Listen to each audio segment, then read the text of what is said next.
Ya Ali Madad. My name is Alicia Alani, and I'm very pleased to welcome you to the series What Ismailis Believe on the Ismaili TV.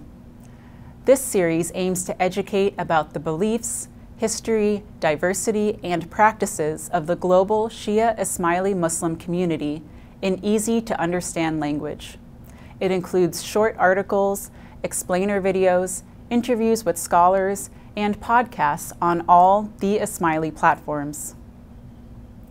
In today's episode, we will explore the significance of the Miraj of Prophet Muhammad, peace be upon him and his family. I am joined today by Professor Ali Asani. Dr. Asani is the Murray A. Albertson Professor of Middle Eastern Studies and Professor of Indo-Muslim and Islamic Religion and Cultures at Harvard University.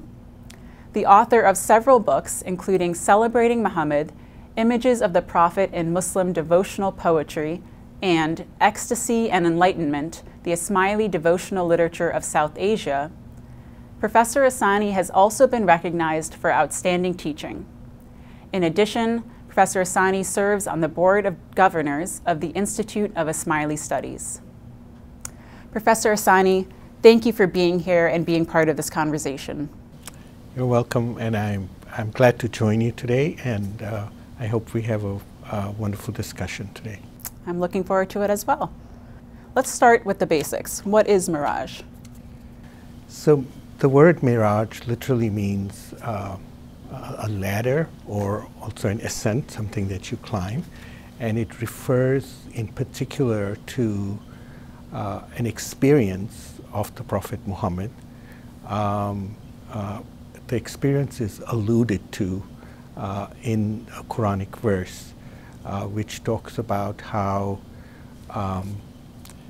the Prophet traveled from the sacred mosque, from the Masjid al-Haram, to the furthest mosque, Masjid al-Aqsa.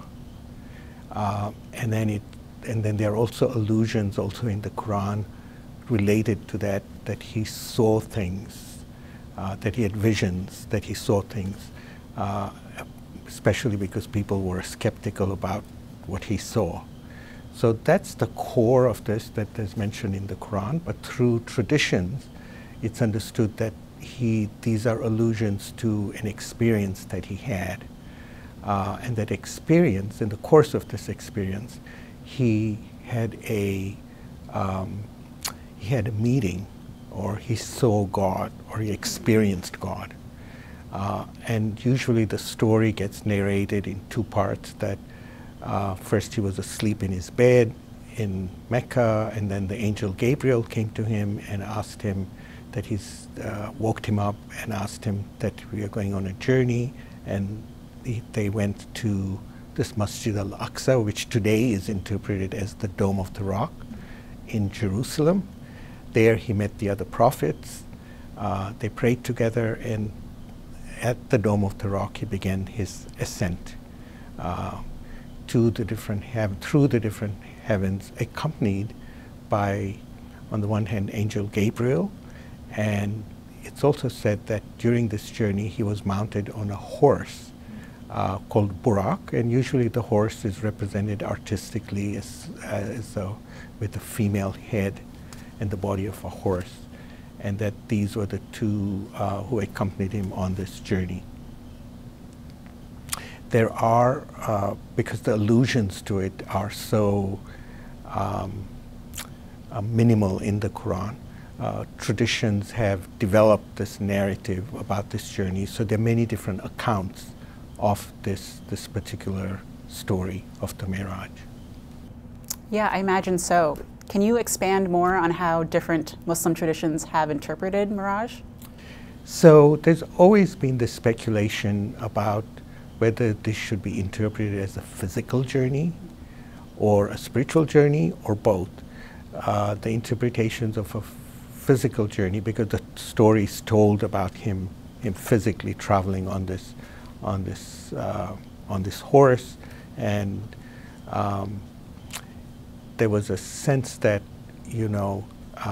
we have, again, traditions that talk about that this journey was so quick that when he came back from this journey and he went in, his bed was still warm.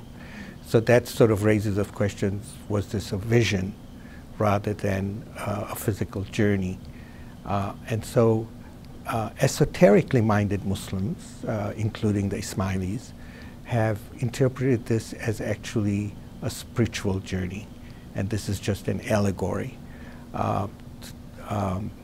And the spiritual journey involved this seeing. I'm going to put seeing in quotation marks, seeing God. Now this notion of seeing God is something that pervades the Quran. There are Quranic verses talk about that everywhere you turn is the face of God. It talks about in nature you see the signs of God. God is also represented as a light. So this notion of seeing God and experiencing God is a very important discourse in the Quran. And now in the story of the Miraj, if you connect it with all these other allusions to seeing God, experiencing God, I would say that it is really trying to talk about that how do we know God. And basically, on the one hand, you can know God through the intellect, through reason, and that's where revelation comes in, because revelation, scriptures become a very important way in which we know about God. Like the Quran, for instance, it's a revelation from God so that we can know about God. So that's one kind of knowledge. But the Quran also talks about that there's another kind of knowledge that we're getting that is experiential. So what we see here is that there is what I would say that knowledge, there's this knowledge of the heart and knowledge of the mind. The intellectual is of course mind knowledge, and then the knowledge of the heart is what you experience. And very often that experience of seeing, not literally, talks about feeling something or experiencing something with the heart. What I think esoterically minded Muslims, including the Ismailis, believe is that what does it mean to see God, to experience God, and what are the prerequisites for you to be able to quote unquote see God with your heart.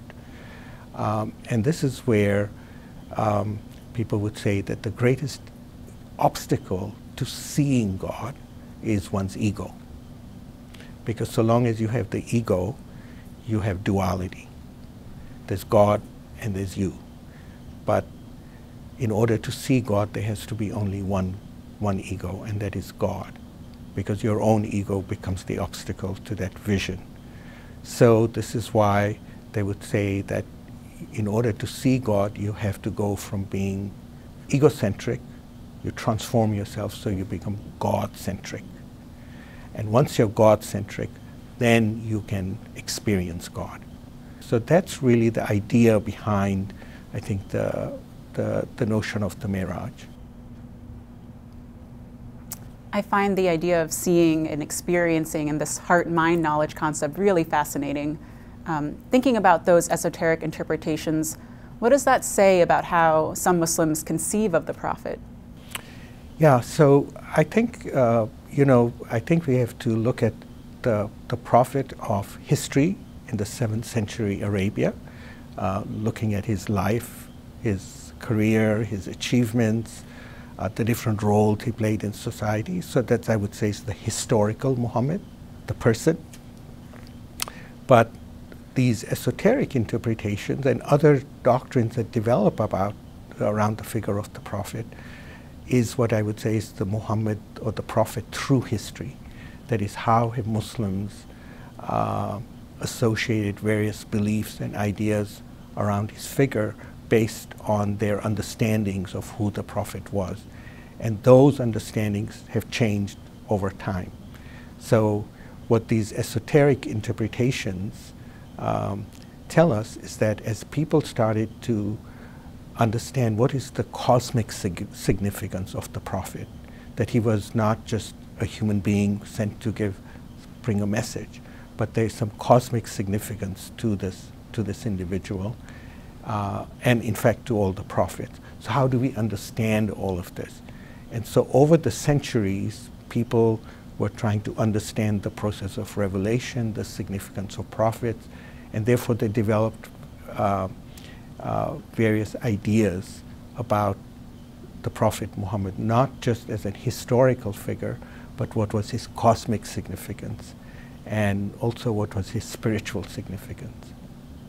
As we know, Ismailis place a lot of emphasis on the esoteric interpretation of things. Are there any instances of Miraj in Ismaili texts that perhaps viewers would be familiar with? Yes, actually, Ismaili texts are filled with references to the Miraj. We have them in Ginans, we have them in Qasidas.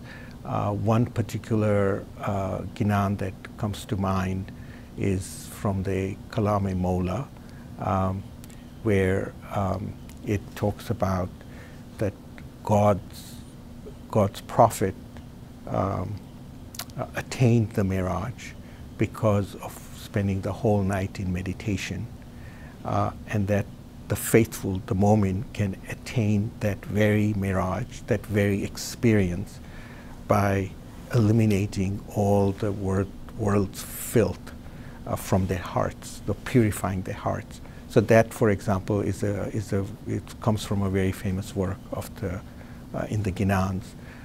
But this larger idea of this quest for spiritual enlightenment, the quest to experience the spiritual, that is in fact a core principle, I would say, in the Ismaili tradition.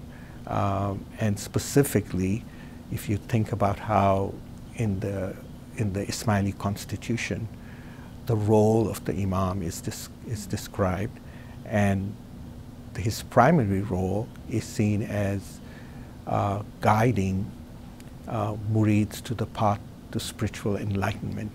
So that whole experience that we've been talking about in this conversation about how do we experience the sacred, how do we experience the transcendent, is in fact a core principle in Ismaili thought. Professor Asani, I've heard about concepts associated with the Prophet like Nuri Muhammad and intercession. Can you shed some light on those ideas? Yes, let me start first with Nuri Muhammad, which literally means the light of Muhammad, or sometimes the Muhammadan light as it's called. So the Quran is filled with imagery on light. And so, for example, we have the famous verse of light, which talks about, God is the light of the heavens and the earth, and his light is like a niche in which there is a lamp, and the lamp is in a glass, and the glass is as if it were a glittering star, and so on. And so that, this representation of God as light, but that this light gets manifest through a lamp that is, which is kindled by oil that comes from an olive tree that neither of the east or the west. There's this filled with symbolism. So this notion of light, I think, is associated also with the notion of knowledge, so that speculation about what is the role of the prophet, what is the lamp that is being discussed, that is being mentioned in this Quranic verse. And very early on, people connected this notion of this lamp that's in this verse with another verse in the Quran that talks about the prophet as Siraj Munira, a resplendent lamp. So the idea becomes that, in fact, all prophets are like lamps, because through them the light of God shines into the world and guides people from ignorance, from darkness to light. And so people speculated that it's not just the physical person that we are talking about. There is a spiritual nature to that person. And what this is in fact reflecting is that this person is spiritually connected to a larger cosmological order. And so based on that, you get speculations that, in fact, the first thing that God created was the light of prophethood, or sometimes called the light of Muhammad, because that light, through that light, God guides people to the right path. So this is the first thing that's created, and then it's seen as that this light was then first given to Adam. There are wonderful verses in poetry and so on about talking about how the light starts with Adam. In some accounts goes to Eve. There's a Turkish account that also goes to Eve, and then it goes to all the different prophets of the Abrahamic traditions. That includes Abraham, Isaac, Ismail, Moses, Jesus. They all have this light, and that ultimately this light becomes manifest in the historical Muhammad, where it reaches perfection. So this is this notion of this Noor-e Muhammad that gets transmitted through the prophets. And of course, for Ismailis, this notion of the light is very important, because after the prophet, of course, the light of guidance continues through the imams, through the institution of the imamate. So this notion of the light of the prophet, the light of the imam, are in fact very central to notions of spirituality in our faith, because this light becomes a way in which it guides murids, disciples, not just to life in this world, but also to spiritual enlightenment, and leads you to that experience. Now, connected with all of this is, of course, the notion also of intercession.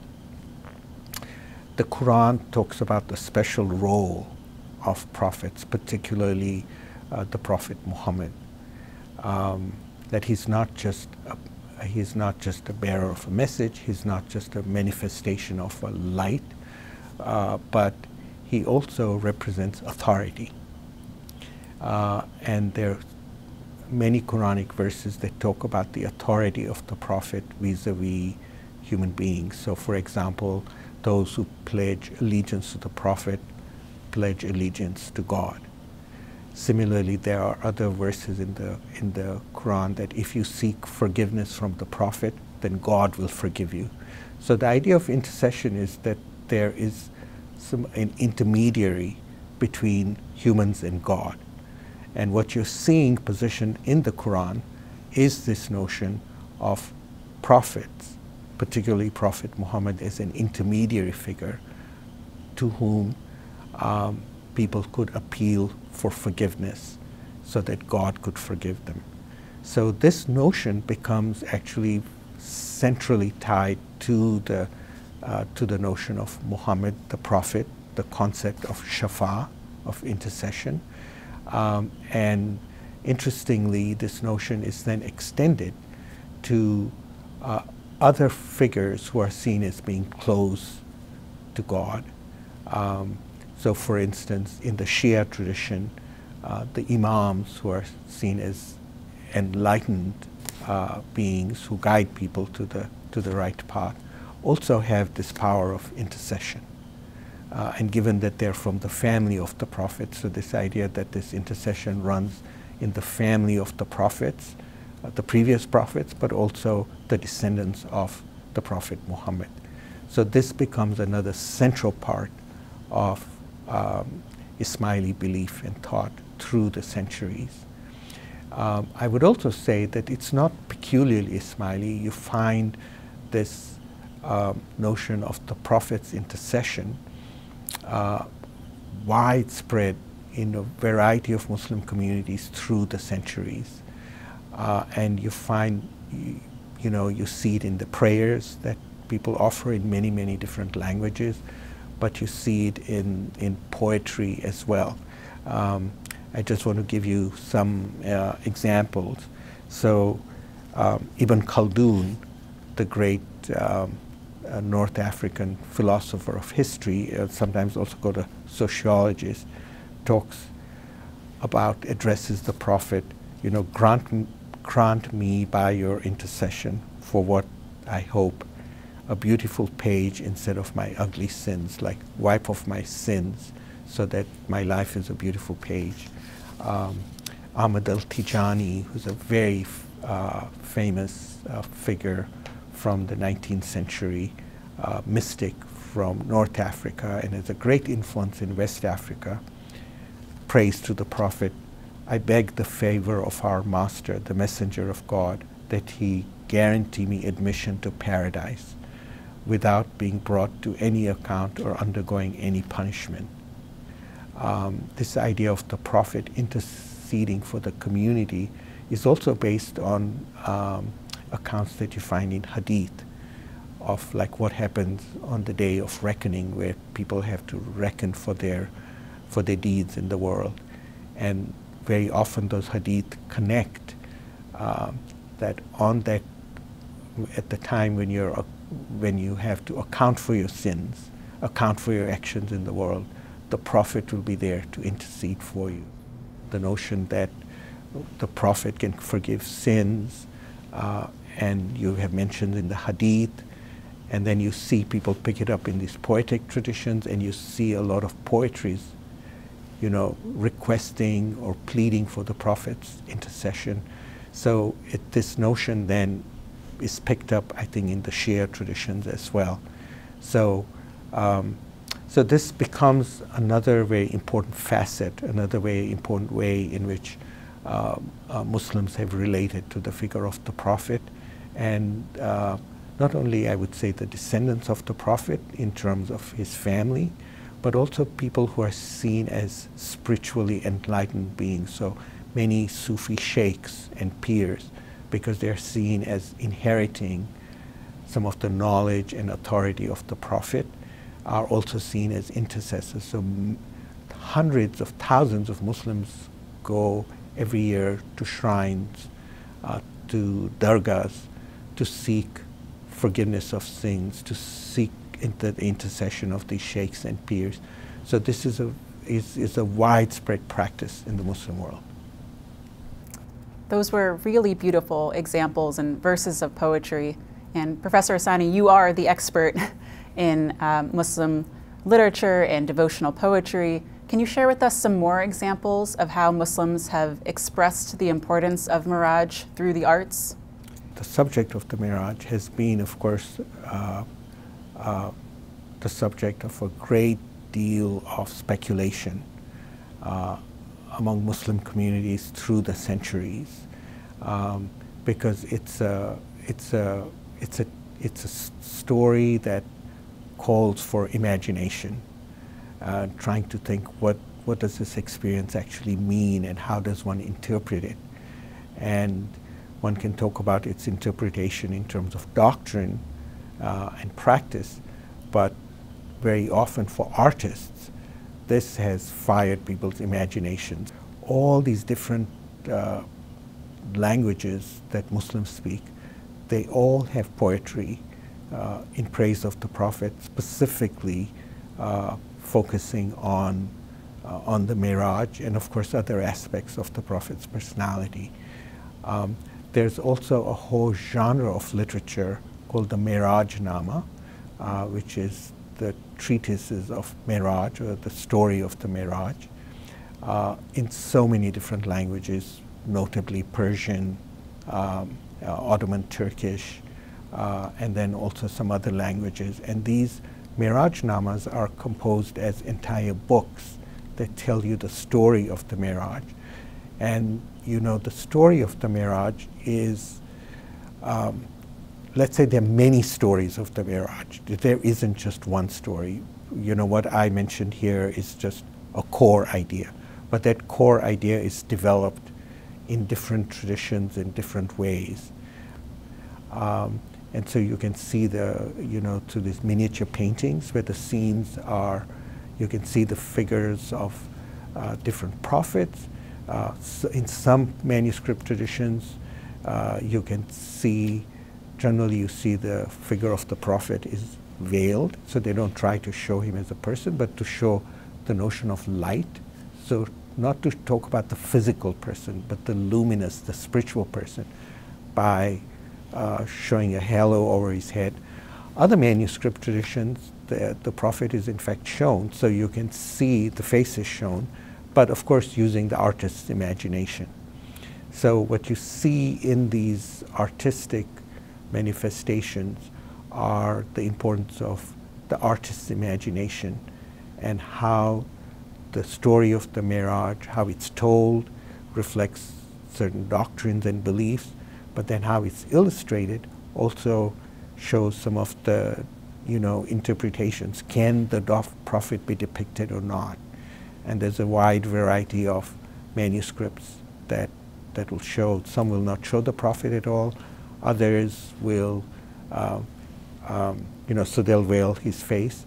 Others will depict the face of the prophet, so they don't have a problem with it. And I think a lot of those are determined by cultural attitudes. There's also an attempt to show the prophet through calligraphy. So that becomes another art form, where not just the name of Muhammad, but how he's portrayed through calligraphic designs becomes important. And then we also have another art form in which the prophet is represented, and that are through these qasidas, these praise poems. And of course I talked also of the ginans. So you have, and the fact that these qasidas, these ginans, they have to be performed. So it's not just to be read. Very often there's instrumentation or just vocal music that is connected with that. And of course that brings us to the qawwali, the very famous music of South Asia, the Sufi music associated with groups in South Asia. Many qawwalis talk about the Miraj, and of course, and the whole, the poetry is accompanied by, very strong drum beats. There's a chorus, and quite captivating in itself. The beat of the qawwali is supposed to capture the heartbeat. So again, it's experiential, to make it resonate. So these are just some examples of how, in fact, the different arts are used to describe not only the prophet, but in particular the story of the Miraj. I would also say that connected with this, with the story of the Miraj and the figure of the prophet, an artistic representation, but also representation through poetry and through practices like qawwali and zikr, is of course the salawat. And this salawat is of course the blessing, where you're asking God to bless the prophet and his families. In some salawats they include the companions of the prophet as well. And this practice of reciting this prayer is in fact something that is mandated in the Quran. So there's a verse in the Quran, 33, Quran chapter 33, verse 56, which says that God and his angels shower blessings on the prophet. So, O you who believe, ask blessings on him and salute him with the worthy salutation, with the worthy prayer. So the basis of reciting this salawat comes from the Quran itself. And then there's another verse in the Quran in which the prophet was asked to tell people, say, I ask you for no reward except love for the near of kin, the qurba, meaning this has been interpreted as the family of the prophet. So including the family of the prophet in the prayers for the prophet becomes very common because of this other Quranic injunction that we should love the family of the prophet. So reciting the salawat for the prophet, his family, becomes a way in which people express devotion to the family of the prophet, and love for the family of the Prophet. And so again, you see in many poems, the salawat is, comes up as a text all the time. And of course, in popular practice, many Muslims will often say, an abbreviated version of the salawat when reciting the Prophet's name. So they'll say, the Prophet Muhammad sallallahu alaihi wasallam, the Prophet, may peace and blessings be upon him. But interestingly, they also use the formula of blessings when they're talking about other prophets as well, because they were seen as role models and examples. Thank you, Professor Asani, for being here and sharing your time and knowledge with us. And thank you for watching. Look out for more episodes in the What Ismailis Believe series on all the Ismaili platforms. Thank you, and Ya Ali Madad.